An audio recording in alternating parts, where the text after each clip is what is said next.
គឺឆ្កែដើរចូលទីលានរបស់ក្រុមទាំងពីរម្ចាស់ផ្ទះឯកសណ្ឋានពណ៌ស MOI កំពង់នាវាជាមួយនឹងក្រុមភ្ញៀវឯកសណ្ឋានពខៀវ ISI ដង្កោសែនជ័យ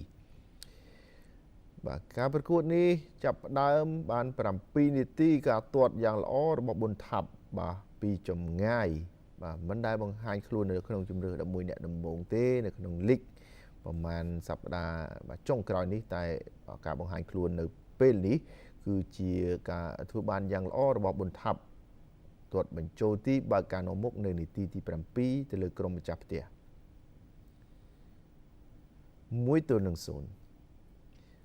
បន្តមកទៀតយើងឃើញថាម្ចាស់ផ្ទះក៏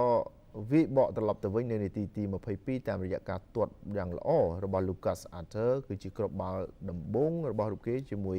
MOI កំពង់ដេវ៉ាផងដែរការបញ្ជូនឲ្យ Patrick Donato រុញឲ្យមកវិញគេមិនគិតថា Arthur នឹងទាត់ទេតែ Arthur មិនទុកនោះឡើយរុញទៅបាទយកបាទជំហរឲ្យល្អទាត់សម្ដៅទីតែម្ដងនាងផនិតមិនអាចសង្គ្រោះបានទេបាល់តាមស្មើ1-1នៅនាទីទី22យ៉ាងណាក៏ដោយបាទការបញ្ជូនត្រង់នេះបានល្អមែនទែនហើយក៏មានការសម្រេចទីដោយកីឡាករលេខ99បាទគឺ Bruno Hernandez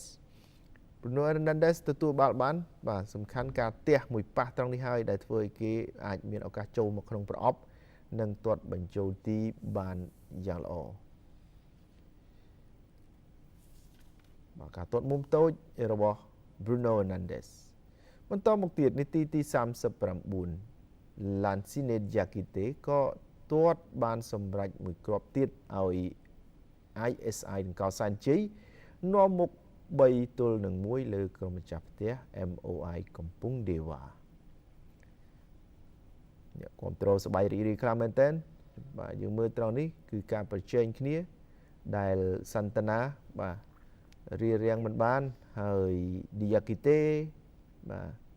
ដាក់ដងខ្លួនគៀសនិងទាត់បញ្ចប់ទីបានយ៉ាងល្អគេចផុតពីការសង្គ្រោះរបស់គឹមច័ន្ទវាសនាការប្រកួតវគ្គទី1បញ្ចប់ទៅមានដល់ទៅ4គ្រាប់គឺក្រុមម្ចាស់ផ្ទះ MOI កំពង់ដេវ៉ា1 ISI ដង្កោសែនជ័យ3សម្រាប់ការប្រកួតវគ្គទី2ក៏មានការប្រែប្រួលយ៉ាងច្រើនហើយក្នុងនោះក៏មានការបាទក្រហមមួយផងដែរឥឡូវយើងមើលត្រង់នេះសិនជាការទាត់បាល់ free kick តែក៏សង្គ្រោះបានយ៉ាងល្អដោយផនិតការទាត់ពេញដោយទម្ងន់ជើងរបស់កីឡាករ Ricardo de Lima ខ្សែការពារកណ្ដាលរបស់ MOI កំពង់ដេវ៉ានាទីទី70ត្រង់នេះបែរឲ្យបញ្ជូនបានយ៉ាងល្អបាទត្រង់នេះហើយដែលអញ្ញាកណ្ដាលផ្ដល់បាល់ពីនៃ penalty នាងផនិតបាទប្រឆាំងជាមួយនឹងការសម្រេចចិត្តរបស់អញ្ញាកណ្ដាលប្រើកាយវិការមិនសមរម្យធ្វើអញ្ញាកណ្ដាលបាទទាញយកកាតក្រហមបាទ direct តែម្ដងត្រង់ចំណុចនេះបាទតាមរយៈការបាទតវ៉ារបស់ផនិតលើការសម្រេចចិត្តរបស់អញ្ញាកណ្ដាលដែលរូបគេប៉ះទង្គិចជាមួយនឹងកីឡាករមុនវណ្ដារបស់ MOI កំពង់ដេវ៉ាផនិតមិនត្រឹមតែទទួលបានកាតក្រហមនេះទេដូចខ្ញុំបានជម្រាបជូនគឺបាទផនិតក៏នឹងមានបញ្ហាមួយបន្ទាប់ពីកាតក្រហមនេះទៀតគឺការបន្តជាមួយនឹងគ្នាឯងបាទនេះគឺជាគ្រាប់បាល់ទី2របស់ម្ចាស់ផ្ទះ MOI កំពង់ដេវ៉ាតាមពីក្រោយនៅនាទីទី74តាមរយៈការទាត់បាល់ពីនៃ penalty បានសម្រេចហើយអ្នកចាំទីលីកកដាគឺទើបតែបដូរចូលតែប៉ុណ្ណោះ